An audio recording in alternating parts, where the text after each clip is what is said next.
Hello and welcome to the chair. I'm Commissioner Charles Hines, and the purpose of this program is to give a forum where we can discuss important issues affecting our community. And today, boy, we got a big one. We're going to talk about the Legacy Trail. Joining me today is Nicole Rissler, who's Director of Sarasota County Parks and Recreation, and Kosiba, who's President of Friends of the Legacy Trail. Welcome. Thank you. Thanks for being here today. Now, obviously, Legacy Trail, big deal. Huge referendum last year, passed overwhelmingly to extend the Legacy Trail. But for folks that are new to our community or who may not know about the Legacy Trail, because right now it's really only in the southern part of our county, let's go back a little bit, talk about the history, where we are today with the Legacy Trail and where we're going. So Nicole, can you maybe hit some of the history of the Legacy Trail? Absolutely. So the Legacy Trail is just over 11 years old. We celebrated its 10th year birthday last year, and it currently begins at the Venice Train Depot, and then comes north and currently ends at Culver House Nature Park. We have hundreds of thousands of people who use it every year for a variety of things: bicycling, running, walking, rollerblading. It's a very, very well used and loved trail, but as you said, it really feeds kind of that central portion of our community. And we're very excited about the ability and the voter support to extend that, both to the north as well as connectors to the south. Perfect.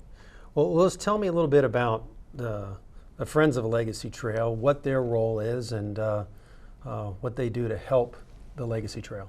Thank you. Well, Friends of the Legacy Trail has been in existence for several years now. We became a not-for-profit in 2017.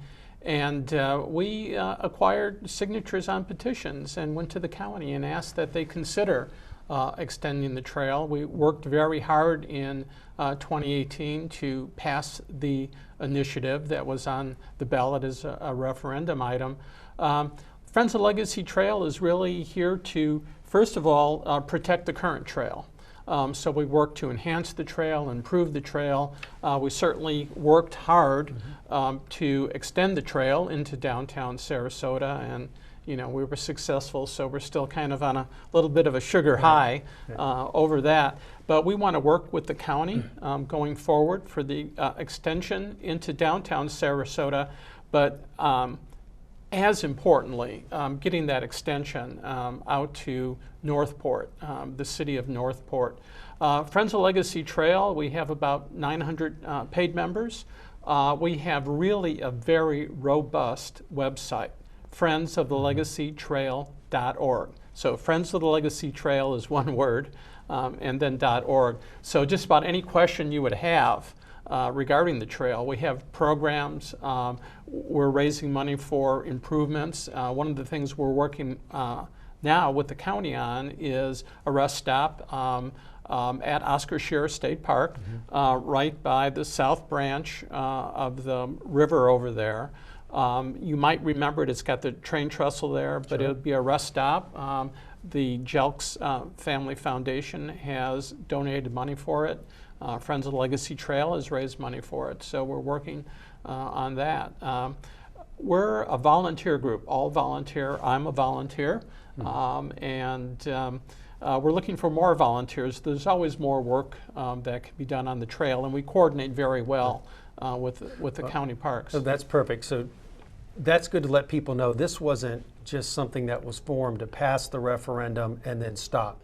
It's going to continue on. So Nicole, how does this Friends group work with our Parks and Rec, and what's their value to you? Oh yeah, so our Friends of Legacy Trail is a key community partner for us.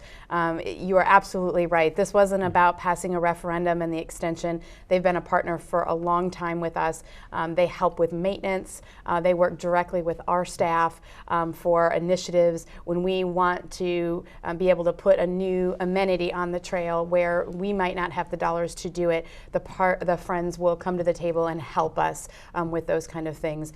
They do some of their key fundraising with events like the Tour de Parks that obviously we're going to support their great event because it helps us in the end. So a huge community partner for us. Great. So we talked a little bit about how the Legacy Trail came about and how long it's been here.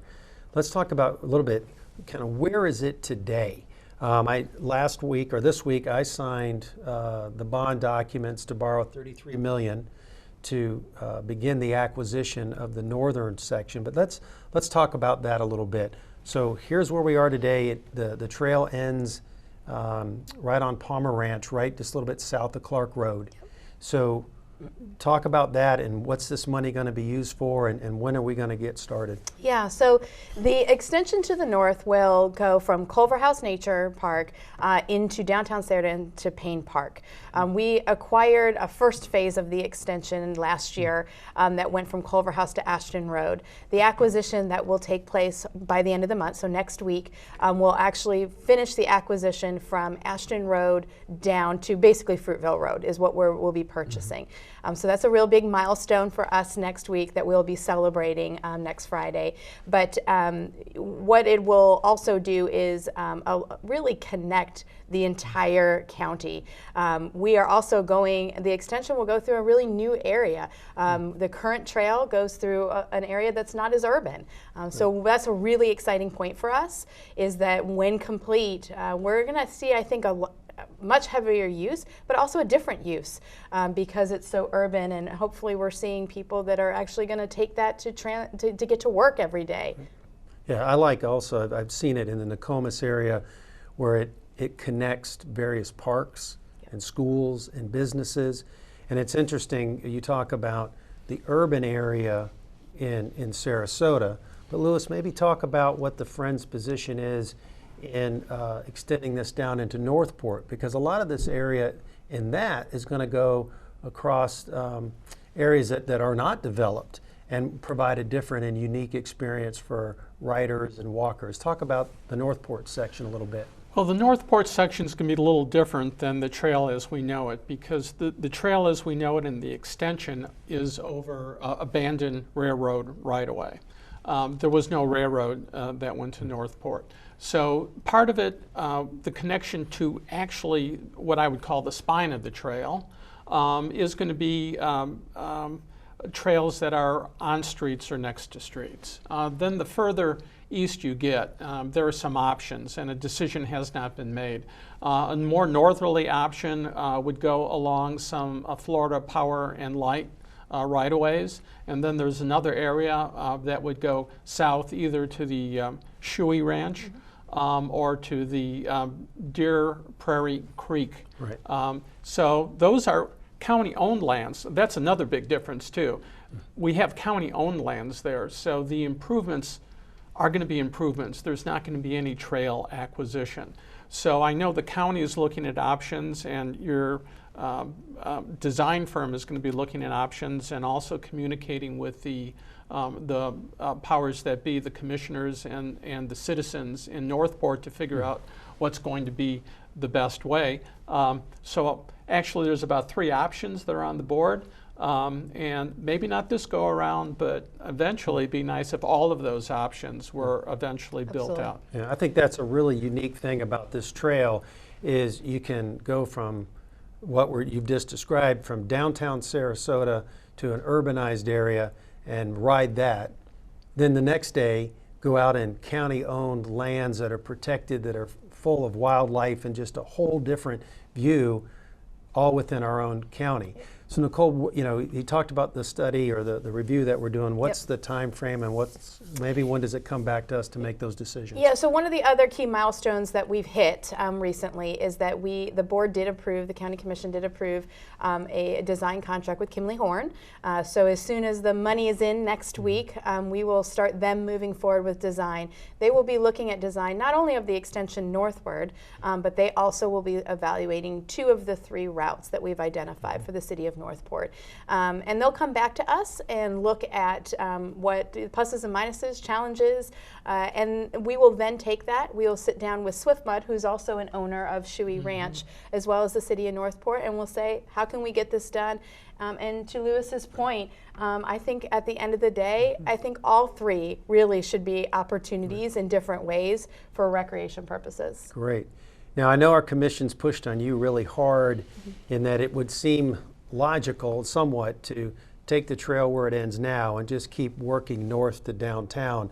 But there's so much community support for this. We've said no, start, at Payne Park and work as far south as you can go. We do have some issues with bridges that are needed over Bee Ridge and Clark, and I believe the state of Florida DOT is going to be a partner with us. Yes. So talk about that. Maybe it doesn't fully connect, right away, but there's still a lot of areas that could get a lot of benefit from it. Yeah, so we are pushing forward, both with our design consultant and then when we bring on our contractor, to do this in phases, but try for the purpose of getting as much open as quickly as possible for our citizens to use and visitors. And so one of those things is it may be that it makes sense to start at Payne Park and do a section to where we come to a bridge or something that's needed. But then at the same time, are we working on the section from Culver House to Clark Road or other sections that might not have waterway crossings? So that is all on the table, and we'll be moving forward with those options as Kimley Horn comes back to us. The other thing is that we do have a great partner in Florida Department of Transportation, and we have been working with them. They actually will be taking on the responsibility and requirements of the two major overpasses at the state roads of Clark and Bee Ridge. So what we will be doing is designing everything at grade, which will allow us to move faster and get the trail open, and then they will come behind us and then build those two overpasses. So those hearing that description, where do you see the Friends' involvement in this role as we get going on this project? Well, I think it's twofold. First, giving you community input, providing additional thoughts about what is going to be done from the cycling and the pedestrian and our friends, give you that input. But I think also working for building out the trail so that it becomes spectacular. Right. So it becomes a destination in and of itself. We've talked about a lot of connections. I don't want to go too far into it, but we've talked about Nathan Benderson Park, having a connection up there. Wouldn't that be wonderful? Wouldn't it be wonderful if the trail in and of itself was a key destination? Right. And we're talking about building out amenities. I know there are plans for rest stops and restrooms along the trail, trailheads, but I've been looking at things from rails to trails, and they're talking about art on trails. Make it, and talk about an artistic community. It's Sarasota. And why not have some public art along that also? Get those water stations in.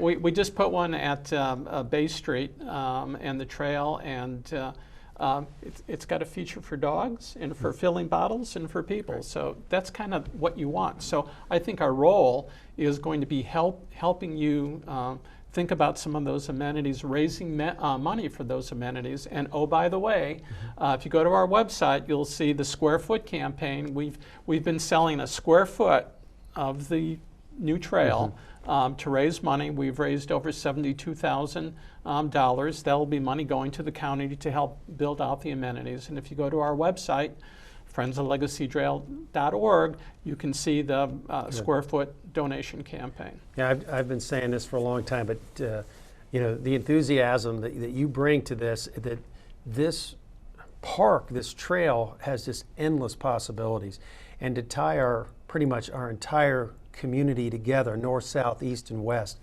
is something I think in decades from now, everyone's just going to be so excited and say, gosh, thank you for doing that. And then we didn't talk about this, but again, the endless possibilities of the sun trails in state of Florida.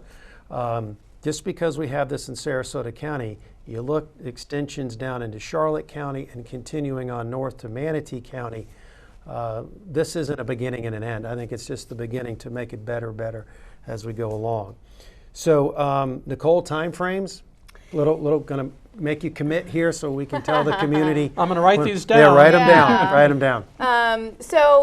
As I said, we're hoping to get our design firm on board next week, and once we do that, once we've acquired the land, then they'll be working. They're going to push as hard as they can, as fast as they can, and like I said, they're going to roll out some different pieces along the way. At this point, until we have those, it would probably be a little premature to say that this was going to be the date that any or part of it's open. But I can tell you that we are moving at a much faster pace than was originally proposed. Good. And I just think about Payne Park and going south. It goes behind the fairgrounds. Yes. It goes down into the Pinecraft community. All those homes, this is going to become such an amenity for everything along there that it's going to have some great redevelopment opportunities. Talk about this Friday. What's next Friday? I'm Yep. sorry. What's going on there? So Friday the 28th, we will be doing a kickoff celebration. The acquisition will be done and really the kickoff of the extension project. And so that will be occurring 8:30. Speaking will start at 9 o'clock. It will be at Payne Park Right. on the east side, so kind of along School Avenue where the trail will come in. Great. And so we're excited. We hope that people will come out and celebrate with us. Excellent. So Louis, can you get that on the website and get everyone there in the yellow shirts? And We have it support on the website, and the Good. county has been gracious enough to offer us a booth. Oh. So we're going to be there, and our folks are going to be there, and people have questions regarding the current trail, the future trail. We'll be there to answer them as well as we can. Well, great. Well, sell some more squares and get some more members to come in. That'd be a great time to do that. Absolutely. So any last closing thoughts on this that you guys want to add? I just think from our perspective, I feel so blessed to be part of this project in any way. I think, as you said, Commissioner Hines, there's some things in this community that have recently been done or are being done that we're all going to look back multiple generations from now and say, wow, what an amazing legacy they've left. And I'm just honored to be part of that in our department. Good. Thanks. Louis? Well, I think I would like to say that this could not have happened without the county commissioners being on board, putting it on the ballot in November, allowing the citizens to decide to tax themselves to produce this, what will be a great amenity. And there's been continuing support from the commissioners and from the county staff. And it's just a joy to work on this. You know, we're a volunteer organization. We're doing good things, and we're working with good people. So I appreciate your work. Thank you. Well, thank you for joining me today, and thanks for watching The Chair, and we look forward to seeing this Legacy Trail get extended very soon. Thank you.